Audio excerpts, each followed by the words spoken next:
காஞ்சிபுரத்தில் அதிமுக மாவட்ட கைத்தறி பிரிவு இணை செயலாளர் கோபால் இல்ல திருமண விழாவில் முன்னாள் அமைச்சர்கள் பங்கேற்பு. காஞ்சிபுரம் செவிலிமேடு பகுதியில் உள்ள தனியார் திருமண மண்டபத்தில் அதிமுக மாவட்ட கைத்தறி பிரிவு இணை செயலாளர் கோபால் இல்ல திருமண விழாவில் முன்னாள் அமைச்சர்கள் பங்கேற்று மணமக்களை வாழ்த்தினார்கள்.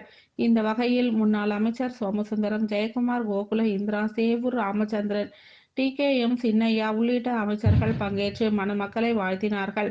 இதில் முன்னாள் பாராளுமன்ற உறுப்பினர் காஞ்சி பன்னீர்செல்வம், மாவட்ட அவைத் தலைவர் குன்னவாக்கம் கிருஷ்ணமூர்த்தி, மாவட்ட நிர்வாகிகள், வட்டக்கழக பிரதிநிதிகள், கட்சி நிர்வாகிகள், உறவினர்கள் என ஏராளமானோர் கலந்து கொண்டனர்.